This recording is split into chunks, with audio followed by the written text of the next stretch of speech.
اعوذ باللہ من الشیطان الرجیم بسم اللہ الرحمن الرحیم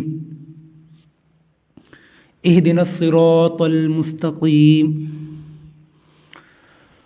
صدق اللہ العظیم۔ معزز دوستو، آج ہم سلسلہ پاکستان شناسی کے جس موضوع پر بات کرنا چاہیں گے وہ ہے قیام پاکستان کے باوجود ہماری زندگی میں تشکیک اور بے یقینی کیوں۔ اس موضوع پر پہلے ہم ایک ویڈیو بنا چکے ہیں، آج اس کے ایک اور حصے پر بات چیت کریں گے۔ پچھلے ایپیسوڈ میں ہم نے اس چیز کی وضاحت کی تھی کہ جب بے یقینی عام ہو جائے اور بے راہ روی عام ہو جائے تو ایسی صورت میں قوموں کے اندر تشکیک اور تضلیل کی راہیں ہموار ہوتی ہیں۔ آج ہم اس پہلو پر بات کریں گے کہ ہمارے اندر یہ تشکیک اور بے یقینی پیدا کیوں ہوئی ہے، اس کے اسباب اور علل کیا ہیں، کن اسباب و علل کے تحت ہمارے اندر بے یقینی اور بے راہ روی پیدا ہوئی ہے۔ اس کے لیے ہم مختلف شعبہ جات اور مختلف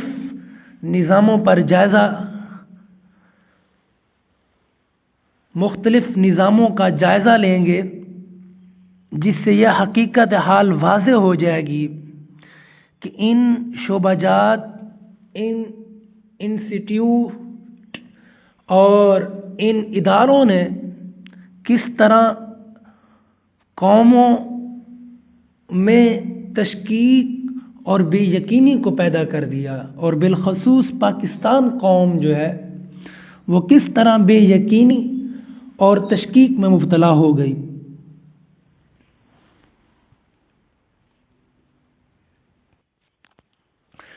اس حوالے سے سب سے پہلے نظام تعلیم کو لیتے ہیں۔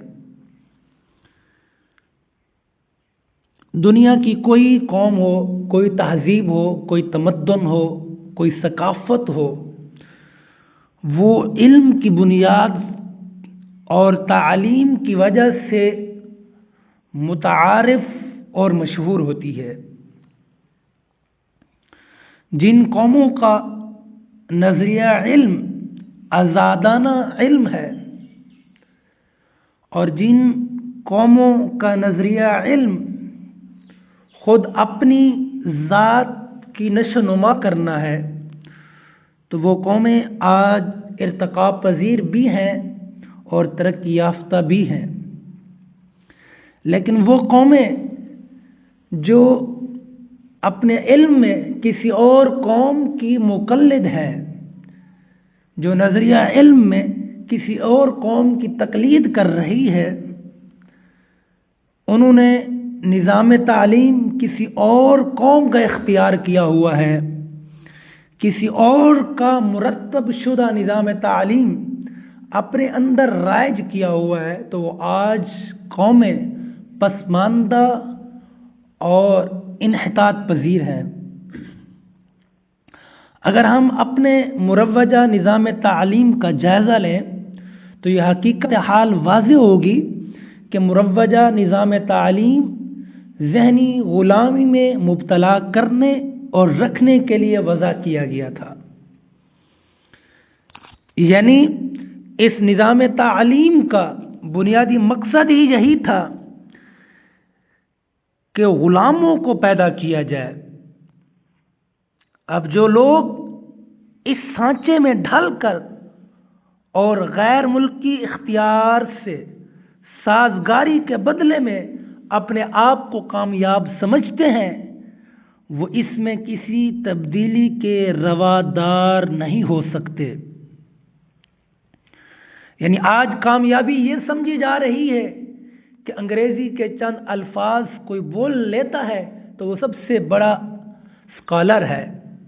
کوئی اپنی گفتگو میں انگریزی کے الفاظ استعمال کرتا ہے تو اس کی گفتگو اچھی ہے.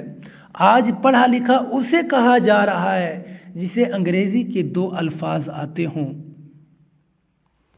جو علم کی کنہا سے، علم کی حقیقت سے آشنا نہیں ہے، جنہیں علم کی خبر نہیں ہے، وہ آج دنیا کے اعلیٰ ترین مناصب پر فائز ہیں. کیوں کہ ہمارے ہاں علم اور تعلیم کے بنیادی کنسپٹ کو مسخ کر کے رکھ دیا گیا ہے. علم اور تعلیم کے بنیادی فرق کو، علم اور تعلیم میں جو امتیازیت ہے اسے فراموش کر دیا گیا ہے. قرآن نے جا بجا جہاں کہا کہ اہل علم اور لا علم برابر نہیں ہو سکتے تو وہاں علم والوں کی بات کی ہے. تعلیم خاص سند یا خاص ڈگری کے حصول کے لیے کی جاتی ہے. تعلیم کا مقصد معاشی ہوتا ہے، یعنی تعلیم اس لیے لی جاتی ہے تاکہ اپنی معاشی زندگی کو کسی جگہ پر سیٹ کر لیا جائے، جبکہ علم انسانی شخصیت کو پروان چڑھاتا ہے.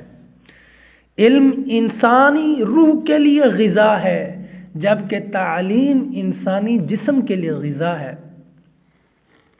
علم آپ کہیں سے بھی کسی جگہ پر بھی رہ کر حاصل کر سکتے ہیں، مگر تعلیم کے لیے آپ کو کسی انسٹیٹیوشن کے اندر، کسی ادارے کے اندر، کسی اسکول و کالج کے اندر، کسی یونیورسٹی سے آپ کو کوئی ڈگری لینی پڑے گی تو آپ کو تعلیم متعلم قرار دیا جا سکتا ہے. لہذا آج ہماری قوم من حیث المجموع علم اس لیے حاصل کرتی ہے کہ اس سے ڈگری کا حصول ہو سکے، تو وہ علم نہیں ہے بلکہ وہ تعلیم ہے. دینی ادارے ہوں یا سیکولر ادارے ہوں، دونوں کے اندر یہی مسئلہ ہے. یہ میٹرک کلیکشن سے لے کر پی ایچ ڈی تک ان کا مقصد ڈگری کا حصول ہے، اور ادھر دینی ان کا حفظ سے لے کر مفتی کورس تک ان کا مقصد صرف اور صرف وہ دینی اسناد کا حصول ہے. دونوں نظام تعلیم ایک کارآمد فرد کو پیدا کرنے میں ناقص ہو رہے ہیں. میں یہ بات نہیں کر رہا کہ بالکلیہ ناقص ہے. کوئی ایسے فرد ہوتے ہیں جو خود اپنے محنت کے بل بوتے پر اوپر آ جاتے ہیں، تو اس میں وہ اس تعلیم کی کامیابی، اس نظام کی کامیابی نہیں ہے، یہ اس فرد کی تنہا محنت ہے جو وہ اس مقام پر پہنچا ہے. تو گویا مروجہ نظام تعلیم جو ہے وہ غلاموں کو پیدا کرنے کے لیے وضع کیا گیا ہے. مروجہ نظام تعلیم غلاموں کو پیدا کر رہا ہے. مروجہ نظام تعلیم غلامیت کا لبادہ ہے. اب ہمارا دوسرا شعبہ میڈیا، ذرائع ابلاغ.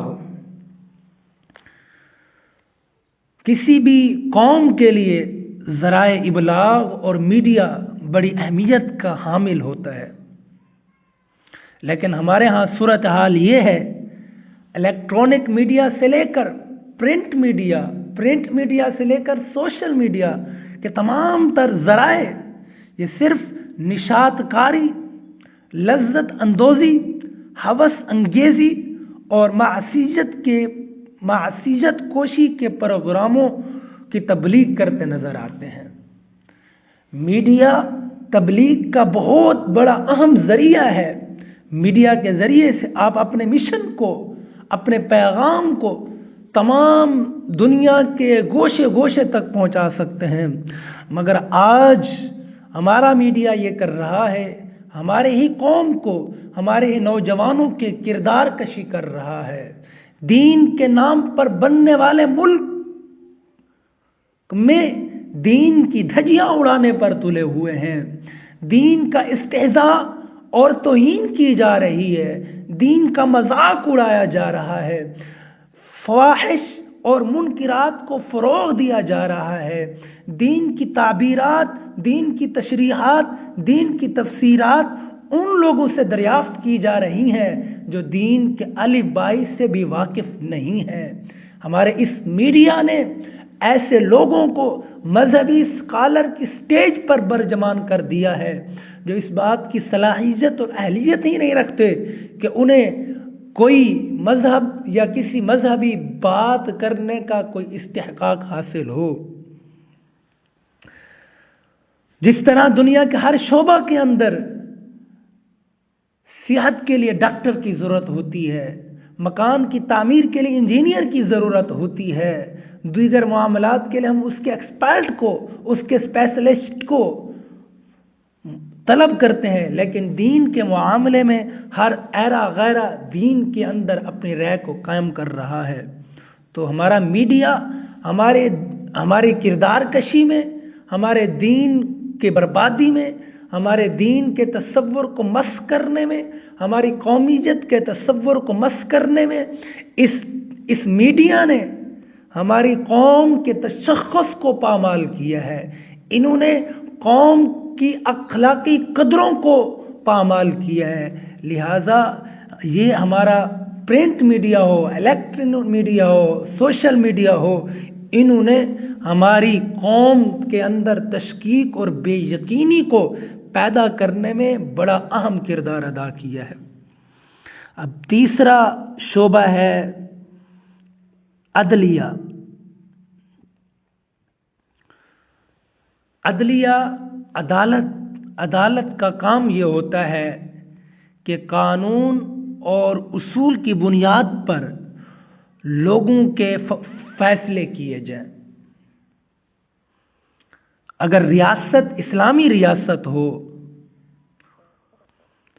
تو ایسی صورت میں مطاع اور مطیع دونوں کے لیے لازم ہے کہ وہ منزل من اللہ قانون کے تابع ہو کر لوگوں کے فیصلے کریں.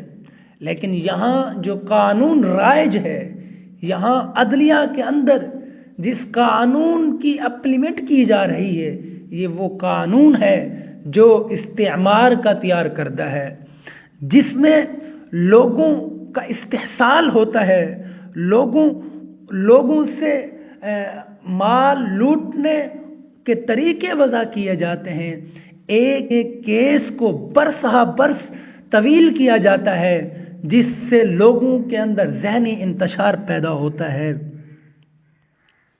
ایسے نظام عدل سے جرائم پیدا ہوتے ہیں، ڈاکو پیدا ہوتے ہیں، دہشت گرد اور انتہا پسند پیدا ہوتے ہیں. ایسے نظام عدل سے معاشرے میں ناہمواری پیدا ہوتی ہے. لہذا اگر معاشرے کو صحیح سمت میں چلانا ہے تو ایک ایسے نظام عدل کو نافذ کرنا ضروری ہے جس میں مطاع اور مطیع دونوں ہی منزل من اللہ قانون کے تابع ہوں. جہاں قانون امیر اور غریب کے لیے برابر ہو، جہاں قانون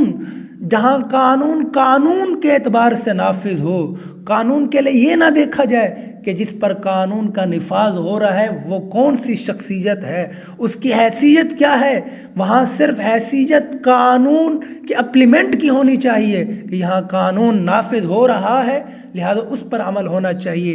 یہ نہیں دیکھنا چاہیے کہ آگے کون ہے جس پر قانون ہم نافذ کر رہے ہیں. چوتھا شعبہ ہمارا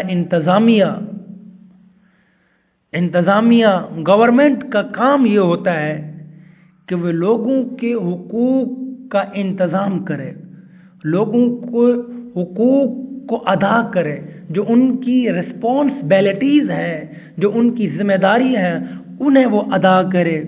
مگر ایسا نہیں ہو رہا. ہماری انتظامیہ، ہماری حکومت، کوئی بھی حکومت ہو، کوئی بھی گورنمنٹ ہو، وہ آ کے سب سے پہلے اس کا کام یہ ہے کہ دوسرے پر تنقید کرتا ہے. وہ حزب اختلاف کو ہدف بنا کر اس پہ تنقید کرتا ہے، ان کے معاملات کی باریکیاں نکالتا ہے اور کہتا ہے ان کے زمانے میں ایسا ہوتا رہا تو ہم یہ کر رہے ہیں، وہ یہ کرتے رہے تو ہم یہ کر رہے ہیں. لہذا انتظامیہ کا یہ کام نہیں ہے. انتظامیہ کا کام یہ ہوتا ہے وہ اپنے حقوق کو ادا کرے. مگر یہاں جو بھی انتظامیہ آتی ہے، چاہے کونسلر سے لے کر وفاقی وزیر تک اور وزیر اعلیٰ تک کے تمام لوگ اپنی انتظامی کارکردگی سے، اپنے حقوق سے ناواقف ہوتے ہیں. وہ تصادم میں حقوق کا شکار رہتے ہیں، وہ ہر وقت تصادم میں رہتے ہیں. یہ ہے ہمارے بنیادی شعبے. اب اگلا ایک اور شعبہ، 5واں شعبہ، فوج، جس کا مقصد ہوتا ہے دفاعی شعبہ، جس کا مقصد یہ ہوتا ہے کہ وہ ملک کی سرحدوں کی حفاظت کرے اور ملک میں ہونے والے انتشار کو کنٹرول کرے، ملک میں ہونے والی ناچاکیوں کو، ملک میں ہونے والی ناانصافیوں کو کنٹرول کرے، ملک میں ہونے والے احتجاجات کو کنٹرول کرے، باغیانہ سرکشی کرنے والے گروہوں کو جو ہے ان کی پکڑ کرے. دفاعیہ کا، فوج کا یہ کام ہوتا ہے. مگر عملاً ہمیں فوج کی جو ایکٹیویٹیز نظر آتی ہے، فوج اب کئی واسطوں کے ذریعے سے، ذرائع کے ذریعے سے، کئی ادھر سے نکال کر کے ادھر سے نکال کر سیاست میں، انتظامیہ میں انوالو ہونے کی کوشش کرتی ہے. یعنی بنیادی مسئلہ یہ ہے کہ ہر شخص، ہر شعبہ اپنی ذمہ داری سے، اپنی رسپانسبلٹی سے ہٹ کر دوسرے کی ذمہ داری، دوسرے کے رسپانسبلٹی پر معترض ہے، دوسرے پر نکتہ چینی کرنے پر تلا ہوا ہے. لہذا ضروری یہ ہے کہ ہر شخص اپنے حقوق کو ادا کرے، تب جا کے معاشرہ بہتر ہو سکتا ہے.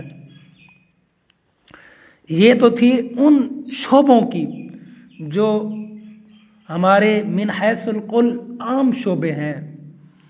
اب عوامی کیا ہے؟ عوامی مسائل کیا؟ عوام بھی یہاں اپنے حقوق کو ادا کرنے سے ناقاصر ہے. عوام کیا کرتی ہے؟ ہم اپنے آپ کو نہ ڈیولپمنٹ کرنا چاہتے ہیں، نہ ہم سیکریفائز کرنا چاہتے ہیں، نہ ہم کہیں ہمارے اندر صبر نہیں ہے، ہم جبر چاہتے ہیں، ہم قانون کا لحاظ نہیں رکھتے، قانون کا پاس نہیں رکھتے، ہم حق کا ساتھ نہیں دیتے، ہم حق کے متلاشی نہیں ہیں، ہمارے اندر اخلاقی قدروں کا فقدان ہو چکا ہے. اگر ایسے احوال پیدا ہو جائیں جو ہمارے معاشرے میں پیدا ہو چکے ہیں کہ زندگی کا ہر تقاضا اخلاقی حدوں کی خلاف ورزی ہی سے پورا ہوتا ہو اور معاشرے میں بدی کے ہاتھوں نیکی پامال ہو رہی ہو، تو اخلاقی قدریں برقرار نہیں رکھی جا سکتی. نظم و ضبط تو رضائے الہی کے حصول، نظم و ضبط کو رضائے الہی کے حصول کو نصب العین بنا کر اس کے لیے جد و جہد کرنے سے پیدا ہو سکتا ہے.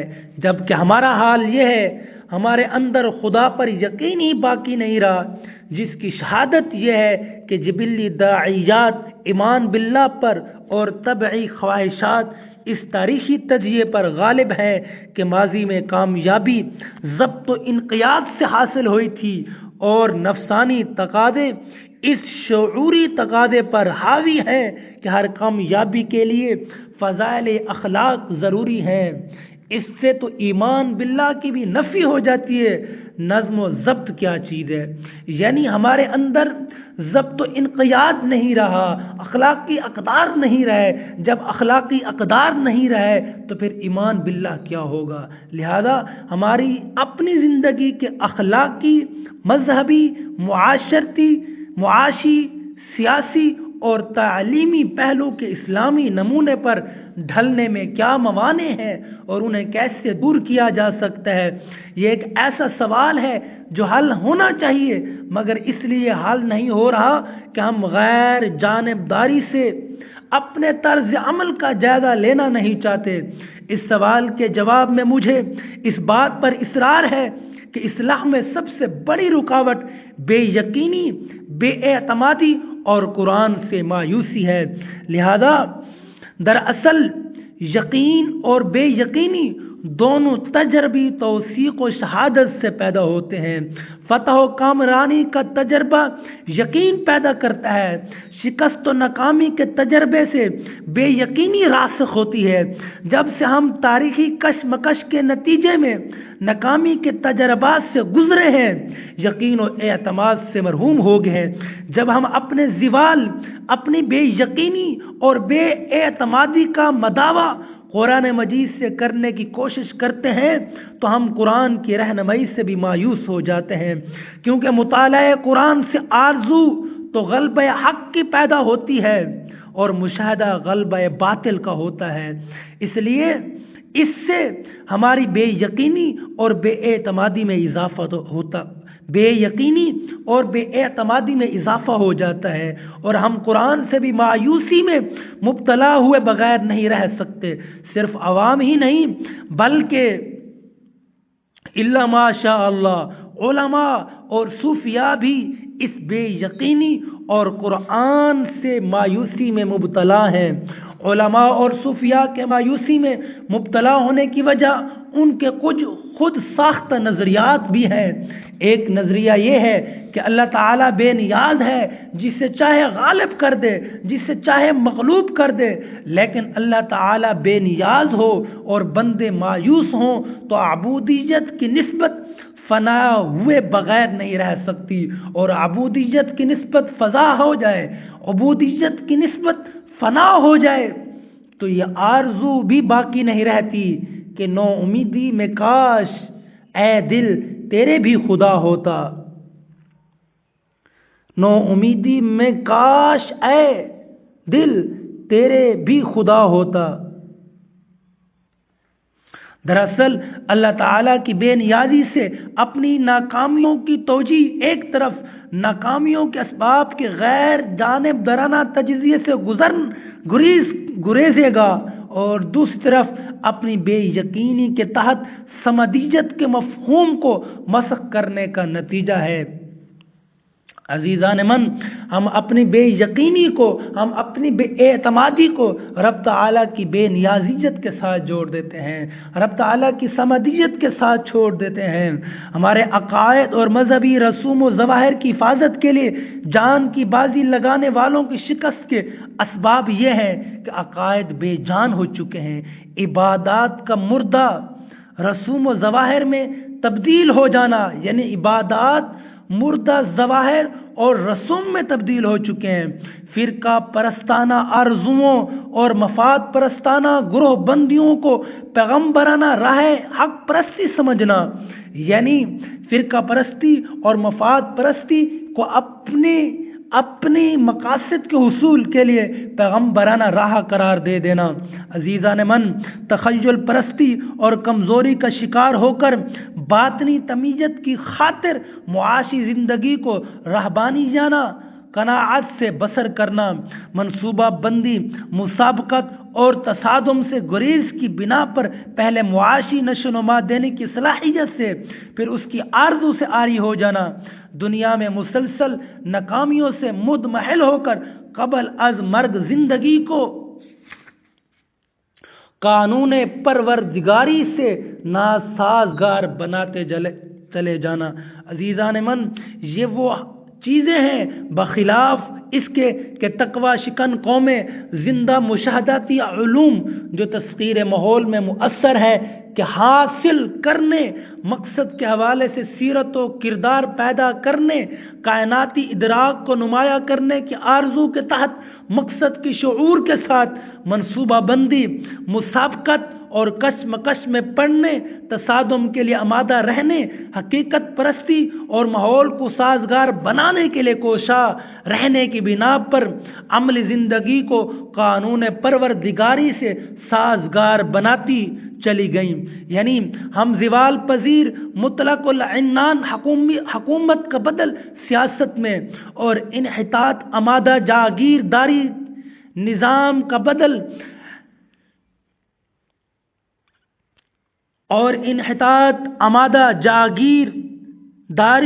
نظام کا بدل معیشت میں پیدا نہ کر سکے تو بر عظیم پاک و ہند میں ہمارا زوال مکمل ہو گیا۔ برطانوی استعمار ہمارے اوپر مسلط ہو گیا، چونکہ برطانوی استعمار نے اقتدار میں اپنا حریف مسلمانوں کو سمجھا تھا، اس لیے انہوں نے سلطنت کے تمام وسائل مسلمانوں کے دل اور ذہن سے اسلام کے قابل عمل ہونے کا اعتماد اٹھانے کے لیے استعمال کیے۔ اس ضمن میں برطانوی استعمار نے ضبطی اوقاف کا قانون نافذ کر کے ہمارے تمام تعلیمی، تبلیغی، اسلامی اداروں کو مالیات سے محروم کر دیا۔ شرعی عدالتوں کے ختم ہو جانے اور زندگی کے تمام پہلوؤں پر لادینی نظام کے متولی ہو جانے کا اثر یہ ہوا علماء معاشی ابتلا کا شکار ہو گئے، معاشی انقلاب کی قیادت کی اہلیت سے محروم ہو گئے۔ نتیجتاً حیات عمرانی، حیات اجتماعی کی اساس فقہ کی بجائے وطن پرستی بن گئی۔ حیات عمرانی کے تمام تقاضے معاشرتی، معاشی، سیاسی، ثقافتی، تعلیمی لادینی نظام سے پورے ہونے لگے۔ مذہب انفرادی، نجی، ذاتی، شخصی، باطنی زندگی کا جز بن گیا۔ عقیدہ وہم میں اور عبادات رسوم و ظواہر میں تبدیل ہو کر رہ گئیں۔ عزیزان من، یہ وہ ہمارا بنیادی تصور ہے جس کی وجہ سے ہم تشکیک میں مبتلا ہو گئے۔ اگر ہم اس تشکیک سے نکلنا چاہتے ہیں تو پھر ہمیں اس نظام کی طرف آنا ہوگا، ہمیں ان تمام غلط نظاموں کو جو ہے الوداع کرنا ہوگا، ان تمام بوسیدہ نظاموں کو، فرسودہ سسٹم کو چھوڑنا ہوگا۔ اللہ تبارک و تعالی دی بارگاہ میں دعا اللہ تبارک و تعالی کی بارگاہ میں دعا ہے رب تعالی ہمیں راہ مستقیم پر گامزن فرمائے۔ وما علیہ الا البلاغ المبین۔